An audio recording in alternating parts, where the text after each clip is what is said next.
नमस्कार दोस्तों, ocean network में आपका स्वागत है। क्या कारण है कि इस बार वो जो 13 महीने तक इन्होंने दिल्ली की गर्दन पर घुटना टेक करके यहाँ के लोगों का जीना मुहाल कर दिया था। दिल्ली आने जाने वाले लाखों लोगों की नाक में दम कर रखा था। वैसा सीन ये इस बार क्रिएट नहीं कर पाए। क्या वजह है कि शंभू बॉर्डर से आगे या खनौरी बॉर्डर से आगे या सिरसा बॉर्डर से आगे बढ़ ही नहीं पाए? क्योंकि इस बार मोदी सरकार को बहुत ठोस जानकारियां थी इनके बारे में कि ये कहाँ से निर्देशित हैं, कहाँ से संचालित हैं, कहाँ से इनको फंडिंग हुई है, इसके पीछे इनका हेतु क्या है, मकसद क्या है। ये लोकसभा चुनाव को डिस्टर्ब करना चाहते थे, जो एक लोकतांत्रिक प्रक्रिया है, प्रणाली है भारत की, उसको डिस्टर्ब करके और सुरक्षा बलों को, सरकार को उकसा करके किसी तरह का कोई बल प्रयोग हो जाए और 10-5 अगर मारे जाएं तो उसके बाद पूरे देश में और दुनिया में मोदी सरकार को किसान विरोधी साबित करके माहौल को खराब करने की कोशिश की जाए। इसलिए सरकार ने ये तय कर लिया था कि इस बार इनकी दिल्ली तक तो पहुंच ही नहीं होने देनी है। शंभू बॉर्डर हो, खनौरी बॉर्डर हो, सिरसा बॉर्डर हो या दूसरे संपर्क मार्ग हों, रेलवे हो या दूसरे जरिए हों, हर जगह बहुत चौकसी बरती गई। और इस बीच एक और काम हुआ। जिस तरीके से जम्मू कश्मीर में आतंकवाद को, अलगाववाद को नियंत्रित करने में मोदी सरकार ने कामयाबी हासिल की है, उसी तरीके से इस फ्रंट पर भी अब सरकार काम करती हुई दिखाई दे रही है। यानी इनके जो स्रोत हैं फंडिंग के, उनको काटा जाए, उनको रोका जाए। और इसके लिए जो प्रधानमंत्री नरेंद्र मोदी की एक अंतर्राष्ट्रीय छवि बनी है, अब जो प्रधानमंत्री यूक्रेन और रूस का युद्ध रुकवा करके वहां से अपने 20-22 हजार छात्रों और नागरिकों को निकालने में कामयाब हो सकते हैं, उनकी इतनी तो धमक है, इतनी तो उनको समझ है कूटनीति की कि अलग-अलग देशों के राष्ट्र प्रमुखों को भारत के जो राष्ट्रीय हित है, उन पर काम करने के लिए तैयार करें और सहयोग के लिए तैयार करें। तो ब्रिटेन में संयोग से इस समय एक हिंदू प्रधानमंत्री हैं, ऋषि सुनक। और जब G20 सम्मेलन में भाग लेने के लिए वो नई दिल्ली आए थे, तो उनकी नरेंद्र मोदी के साथ जो केमिस्ट्री थी, वो देखने लायक थी। और अभी हाल में हमें ये नहीं भूलना चाहिए कि उनकी सास को राज्यसभा में मोदी सरकार ने भेजा है। उससे पहले उन्हें पद्म भूषण भी दिया गया था। तो ऋषि सुनक ने बहुत बड़ा काम किया है। एक तो इन खालिस्तानियों के जो संदिग्ध खाते थे उनको सीज कर दिया है। एक टास्क फोर्स बनाई गई है जो इनकी तमाम गतिविधियों पर नजर रखे हुए है।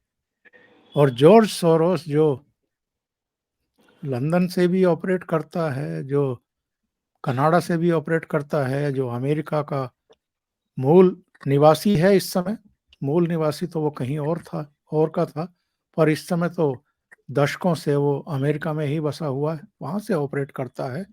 और जो मजबूत सरकारें हैं, राष्ट्रवादी सरकारें हैं, उनको हिलाने के लिए वो किसी भी हद तक जाने को तैयार रहता है। तो इस बार लोकसभा चुनाव से पहले जिस तरह का वितंडा वो भारत में खड़ा करना चाहता था, उसमें कामयाबी उसको नहीं मिल पाई है। मेरे साथ बहुत ही खास मेहमान जुड़ रहे हैं, जो किसानों के मुद्दों को भी बहुत अच्छे तरीके से जानते हैं, असली और नकली किसान और किसान संगठनों के बारे में भी उनको जानकारी है, और ये लोग कहाँ से संचालित हैं, निर्देशित हैं, किनके लिए काम कर रहे हैं, कौन सी पार्टियां हैं देश के भीतर भी और कौन सी शक्तियां हैं देश के बाहर भी, उनके बारे में भी जानते हैं। डॉक्टर कृष्णवीर चौधरी मेरे साथ जुड़ रहे हैं, जोड़ कर के चर्चा को आगे बढ़ाते हैं। डॉक्टर साहब, बहुत स्वागत है आपका। नमस्कार। नमस्कार, नमस्कार। तो डॉक्टर साहब, इस बार ये शंभू, खनौरी और सिरसा बॉर्डर से आगे नहीं बढ़ पाए, थोड़ा इस पर रोशनी डालिए। और उसके बाद जो ब्रिटेन से खबर आई है कि खालिस्तानियों के बहुत सारे खाते सीज किए गए हैं, थोड़ा-सा उसके बारे में भी बताइए। देखिए ओंकार जी, जब पिछला 2022 से पहले इन लोगों ने पहली बार किसानों के नाम पर आंदोलन किया था। आपके साथ मैंने तब भी कई कार्यक्रम किए थे उस बीच में, और मैंने तभी जानकारियां साझा की थी कि ये भारत विरोधी ताकतें, उनके पैसे का खेल है और ये भारत के विकास विरोधी ताकतों का खेल है। इसमें चीन का हाथ है, पाकिस्तान साथ है, और उन्हीं का ये सारे दलाल हैं जो भारत में हिंसा भड़काने का काम करते हैं। जब 26 जनवरी की घटना लाल किले पर हुई थी तो पूरे देश ने देखा था कि किस तरीके से राष्ट्र को अपमानित करने का काम, किस तरीके से हमारे दिल्ली पुलिस के जवानों को हथियारों से, धारदार हथियारों से मार मार के नीचे फेंका गया है। लगभग 400 जवान हमारे घायल हुए उसमें, सिर्फ इसलिए कि किसानों के नाम पर सब कुछ आतंक मचाया गया। थोड़ी जानकारी इसलिए देनी जरूरी है अपने दर्शकों को कि वो समझ लें कि इनकी हकीकत क्या है।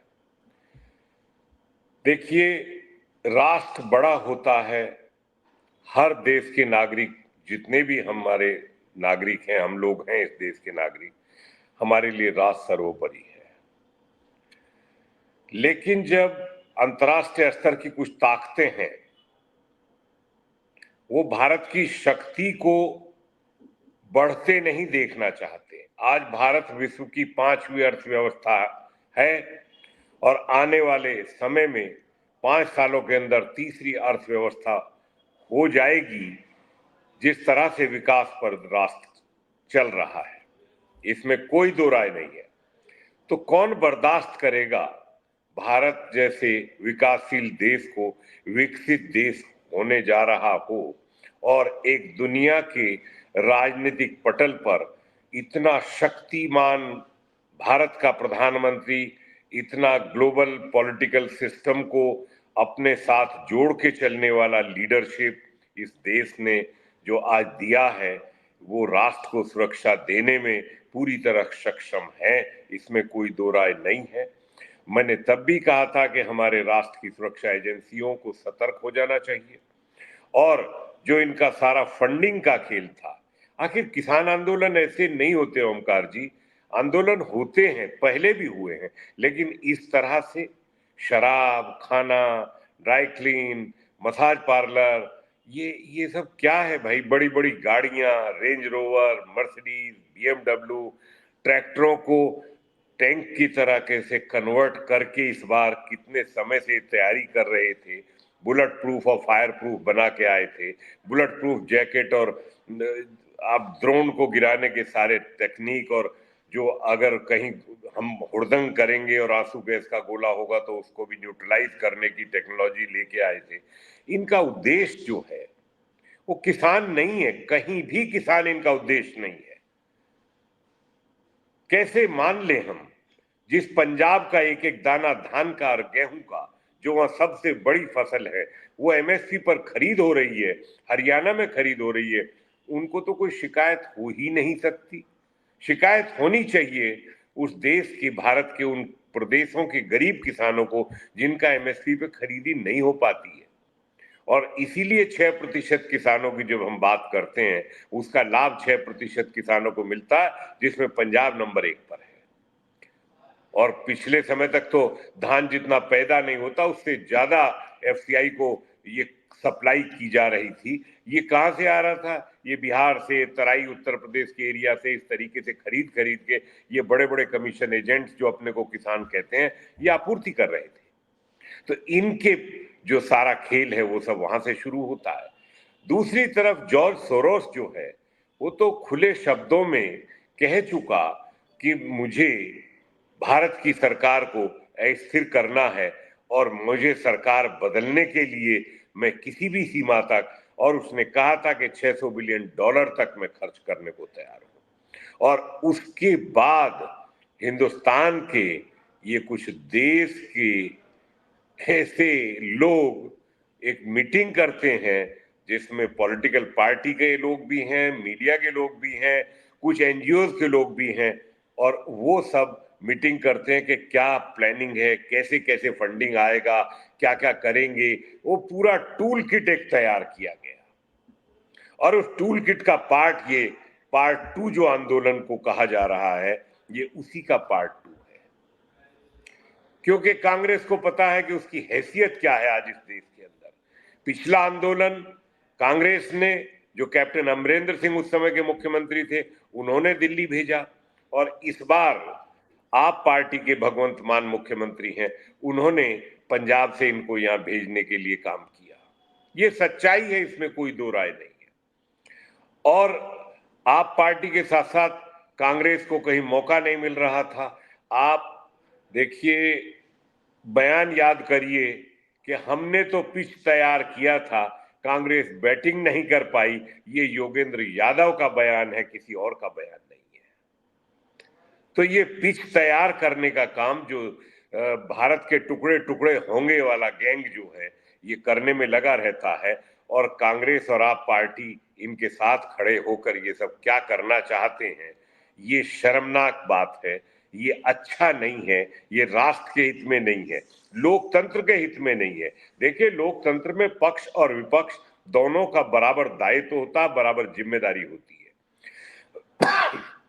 अब जो इन्होंने शुरू किया, बहुत तैयारी के साथ आए, लेकिन पंजाब के लोगों को समझ में भी आ रहा है कि खेल क्या है। इसीलिए जो दूसरे संगठन थे वो इनके साथ नहीं जुड़ पा रहे हैं।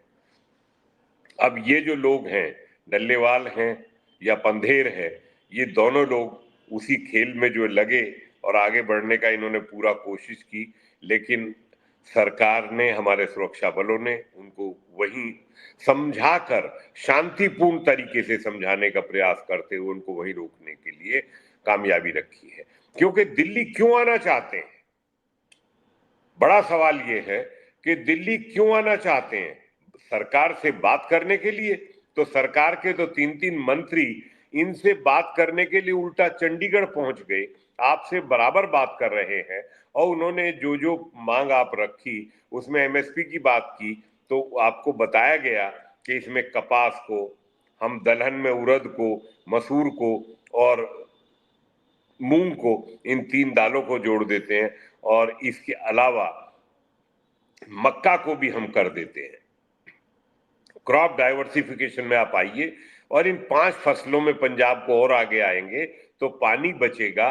क्योंकि पानी के जिस तरीके से जमीन का भूजल स्तर नीचे जा रहा है, वो पंजाब के हित में नहीं है, वो किसी के हित में नहीं है। तो हमें पानी को बचाना है और उन फसलों को पैदा करिए। हम उसको नेफेड और नेशनल कंज्यूमर कोऑपरेटिव फेडरेशन, उसको जो सरकार द्वारा घोषित मूल्य है उस पर खरीदी करेगा। तो इसमें कोई दो राय नहीं है कि सरकार ने अपनी तरफ से भरपूर प्रयास किया इनको समझाने का।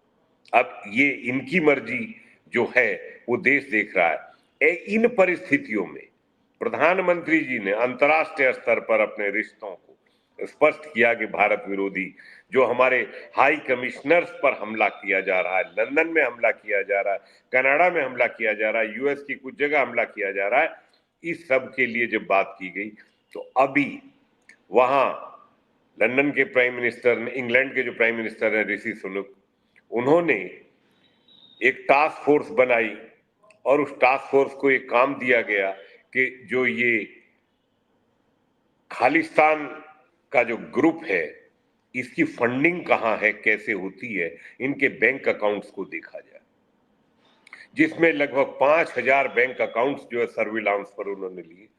300 बैंक अकाउंट्स को सीज किया, जिसमें 100 करोड़ रुपया सीज किया है। ये अभी इसी समय, कुछ ही समय पहले की बात है जो अभी किया गया है।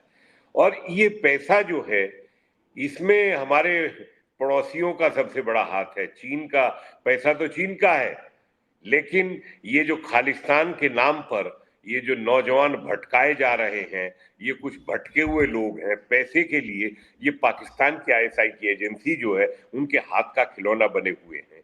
ये पूरा सारा खेल जो है पूरी दुनिया के सामने प्रधानमंत्री जी ने रखा और उसकी शुरुआत हुई, क्योंकि फंडिंग पे चोट होनी शुरू होगी तब ये रुकेंगे। ये देखिए 370 जब हटाया तो कश्मीर के अंदर भी वही पैसों का खेल होता था और वो पैसे दे दे के हमारे सैनिकों के ऊपर पथराव किया जाता था।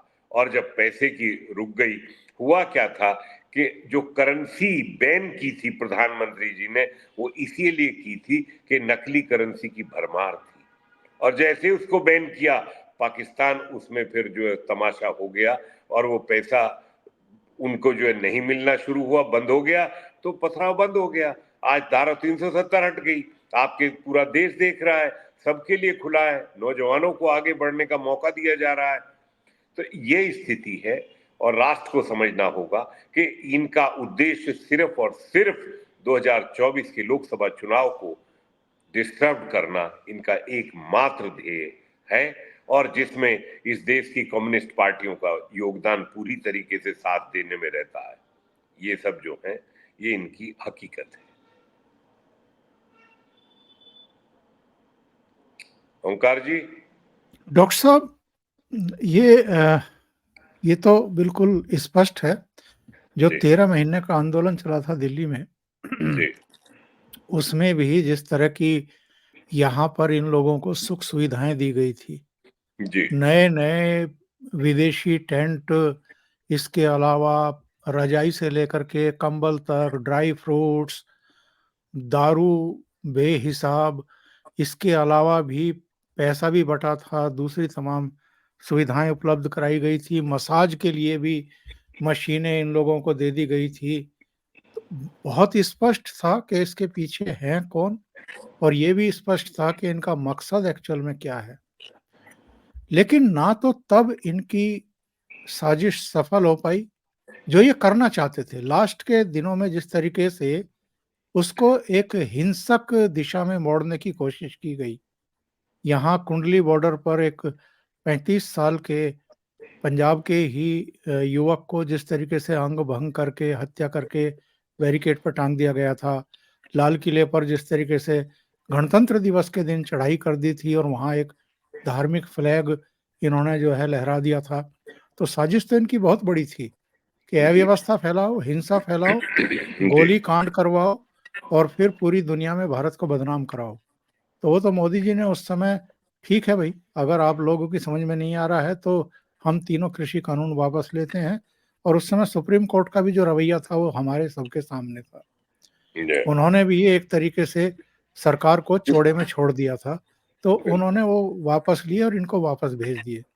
लेकिन लोकसभा चुनाव से ठीक पहले फिर उसी तरह की हरकत, फिर वही सब साजिशें। और इस बार आपकी दृष्टि में क्या सरकार ज़्यादा तैयार थी इनसे निपटने के लिए? जी ओंकार जी, बात ऐसी है कि दूध का जला छाछ भी फूंक मार के पीता है।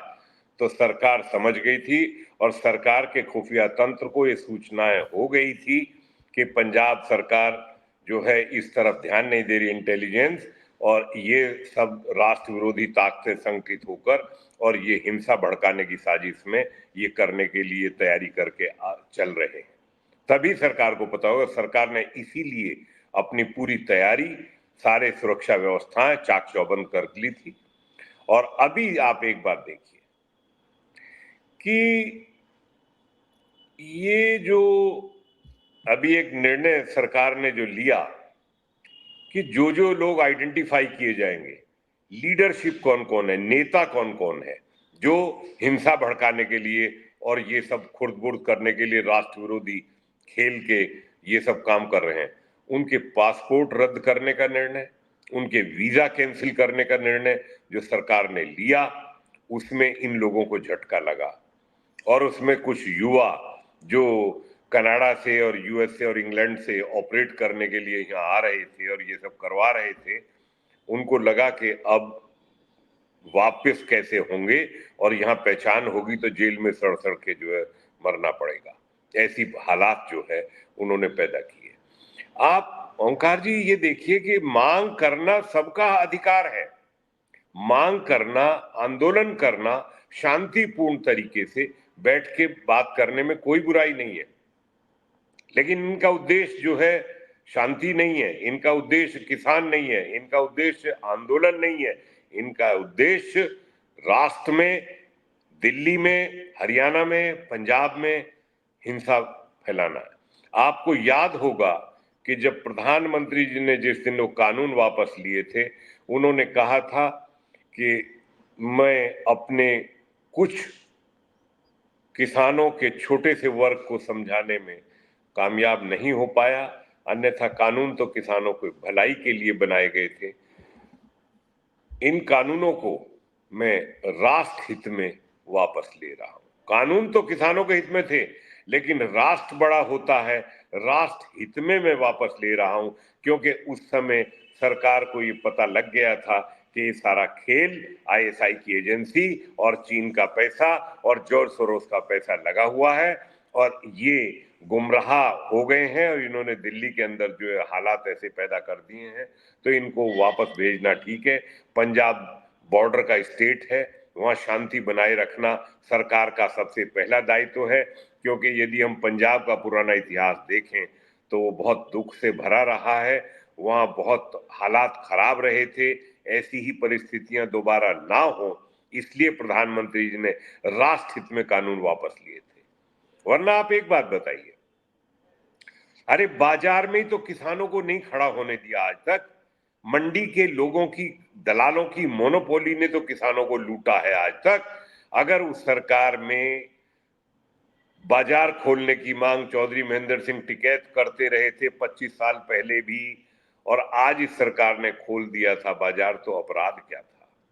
अगर कॉन्ट्रैक्ट फार्मिंग किसी किसान की मर्जी है, वो किसी एग्रो प्रोसेसिंग इंडस्ट्री के साथ, किसी आलू के चिप्स बनाने वाली कंपनी आलू पैदा करवाना चाहती है उसको, सॉस बनाने वाली कंपनी टमाटर पैदा करवाना चाहती है उसको, जैम जेली बनाने वाली कंपनियां फल चाहती हैं, कोई मटर प्रोसेसिंग करना चाहे, तमाम सब्जी और फलें 25% से ज्यादा इस देश का उत्पादन जो है सड़ जाता है, वो इसलिए कि हम एग्रो प्रोसेसिंग में बहुत पिछड़ रहे हैं।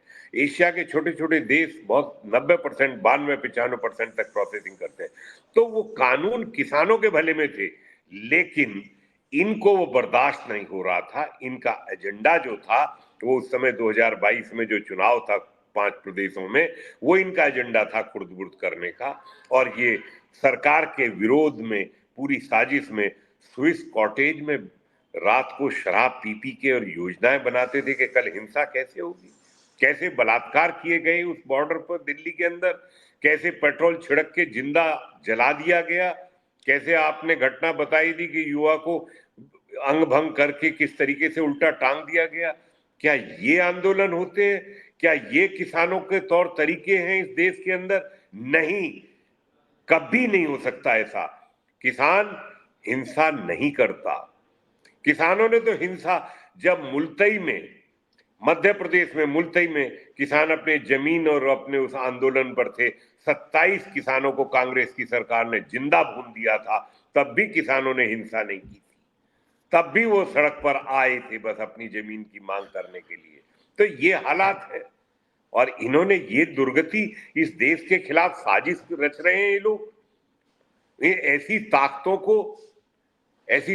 का फन कुचलना देश के हित में है, और ये सरकार का दायित्व बनता है सबसे पहले कि राष्ट्र विरोधी साजिश को सबसे पहले उसको जो है खत्म किया जाए। राष्ट्र के लिए अगर कुछ लोग अवांछनीय हैं, हिंसा मचाना चाहते हैं, हिंसा तांडव करना चाहते हैं, तो कौन उसको छूट देगी? कौन सरकार, कौन से सुरक्षा बल उनको छूट देंगे? हमारे जवान हर समय सीमाओं पर मुस्तैद हैं। चीन और पाकिस्तान की सीमा पर जवान 24 घंटे -50 डिग्री तक जो है हमारे जवान वहां सुरक्षा कर रहे हैं देश की, और ये राष्ट्र के अंदर जो है विदेशी ताकतों के हाथ का, उनके धन के बल पर ये राष्ट्र के साथ गद्दारी अगर कोई करेगा तो उसके खिलाफ सरकार को सख्त से सख्त कार्रवाई करनी पड़ेगी, और वही कार्रवाई सरकार ने करने की अपनी योजना रखी। तो इस बार डॉक्टर सरकार साहब, सतर्क थी। डॉक्टर साहब, इस बार ना तो हरियाणा का सपोर्ट इन लोगों को मिला, ना वेस्ट यूपी का मिला। और वेस्ट यूपी वालों को तो शायद इसलिए भी नहीं मिला कि एक तो जयंत चौधरी भारतीय जनता पार्टी के साथ आ गए, दूसरे चौधरी चरण सिंह को भारत रत्न दिया गया, जी तीसरे योगी जी का डंडा भी है, जी हाँ। और चौथे ये भी संदेश है कि 2014-24 के जरा चुनाव निपट जाने दीजिए, तीसरी बार मोदी जी की सरकार बनने दीजिए, उसके बाद उपचार करेंगे। जो जो अतीत में कारस्तानियां हुई हैं, उनके क्या क्या सोर्स थे, ये भी सरकार के पास आ चुके हैं, तो इलाज होगा, उपचार होगा। दूसरे, भटिंडा से एक डॉक्टर साहब का फोन मेरे पास आया था, और उनका कहना ये था इस बार कि साहब, पंजाब के लोगों का भी सपोर्ट इनके साथ इस बार नहीं है, और पंजाब के लोगों में अंडर करंट है भारतीय जनता पार्टी के लिए। अगर भारतीय जनता पार्टी और संगठन ने ठीक से मेहनत की तो इस बार पंजाब भी इनको सबक सिखाएगा और भारतीय जनता पार्टी को मजबूती देगा। तो इनकी पूरी तरीके से विफलता के ये सब कारण भी हैं। जी, देखिए, एक तो ये है ओंकार जी कि जो पंजाब का आम आदमी है वो हकीकत को पहचान चुका है। वहां की जो सरकार है उससे परेशान है। पंजाब का आम आदमी बहुत दुखी है उनसे, क्योंकि जो वायदे और जो अपेक्षाएं उनको थी आप पार्टी की सरकार से, उस पर पूरी तरह नाकाम साबित हुई है।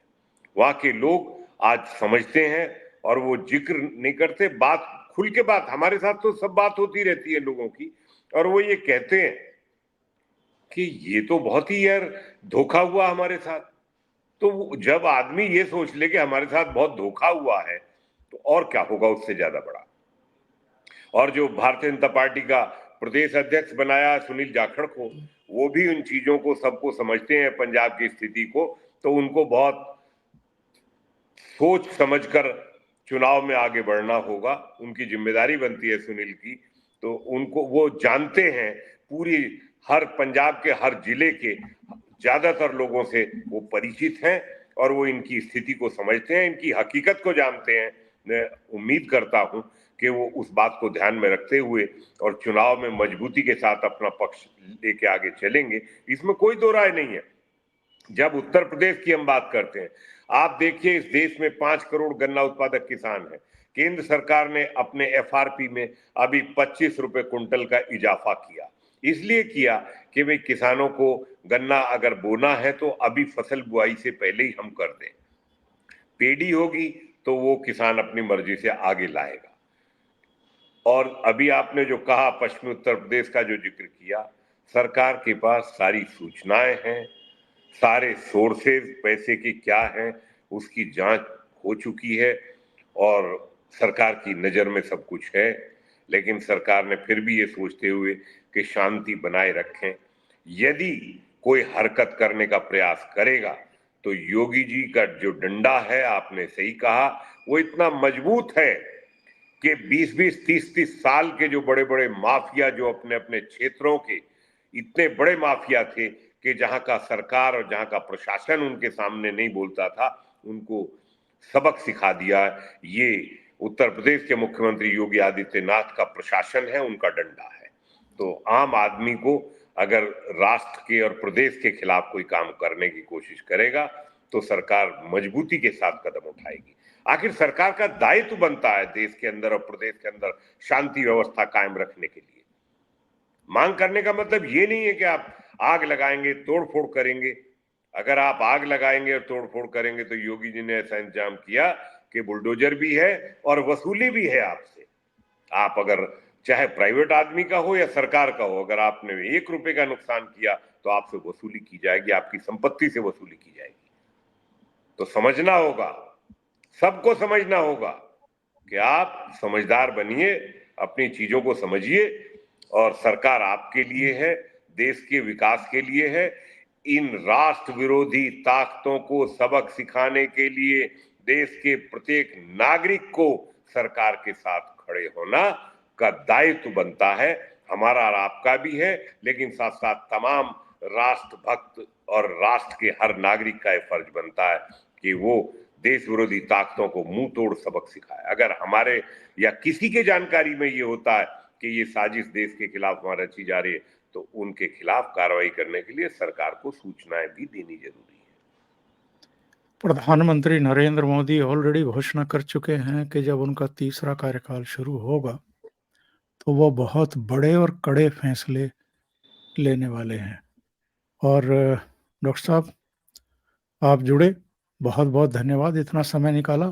पर उम्मीद की जानी चाहिए कि जब तीसरी बार नरेंद्र मोदी शपथ ग्रहण करेंगे तो उसके बाद जो देश विरोधी ताकतें हैं, जो अगर हमें 2047 तक वाकई विकसित भारत बनाना है तो ऐसी तमाम ताकतों को ठीक करना पड़ेगा जो समय असमय कहीं भी मोर्चेबंदी के नाम पर और अपने मांगों को पूरी करने को लेकर के पूरा जनजीवन ठप कर देते हैं, सरकार को भी बाधित करने की कोशिश करते हैं और देश में एक खराब माहौल बनाते हैं और देश के बारे में विदेशों में भी एक गलत संदेश भेजने की कोशिश करते हैं। कौन ताकतें हैं ये तो हम पहचान चुके हैं। उन ताकतों का और उनके जो यहाँ पिट्ठू बैठे हुए हैं, उनका इलाज करने की दिशा में संभवतः प्रधानमंत्री नरेंद्र मोदी ने ये इशारा किया है। डॉक्टर साहब, बहुत-बहुत धन्यवाद आपका जुड़ने के लिए। नमस्कार। Thank you so much. नमस्कार।